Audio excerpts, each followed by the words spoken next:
All right, so let me tell you what my theory on this banned book is. I grew up in a family where my father was the CEO of the largest envelope company in the country. So his company worked with the largest paper company in the country, and they turned that paper into envelopes and packing material. And I remember growing up and sitting around the table and discussions about tree huggers and discussions about, at the time, there was an owl in the old growth forests, and because of that, they couldn't cut down those forest trees anymore, which were the best trees to make paper out of.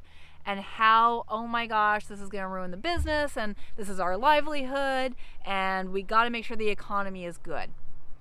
When we think about the states that this was a banned book in, one of the major industries for those states is logging.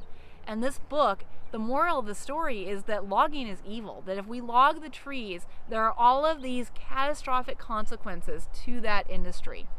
And if you are someone like my father, you don't want me reading this book so that I then look at my dad and say, oh my gosh, what you're involved in is wrong.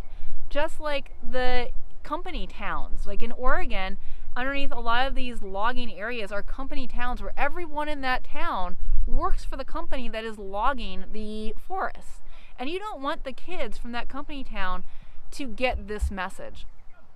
But that is kind of short-sighted, right?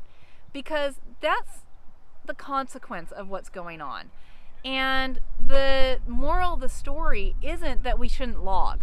Nowhere in the story does he say we shouldn't log at all. The moral of the story is that we need to get involved, that we can make a difference. Little cheater into further in our unit, it's okay to log, and we can do it in a sustainable way that doesn't lead to all of the brave, horrible consequences that you see in the story. But it's more that you can make a difference. And so the assignment that you're going to do tomorrow is a month-long assignment where you guys are going to see that you can make one small change and be that person that cares a whole awful lot and makes a difference in the environment. All right, see you guys for tomorrow's lesson.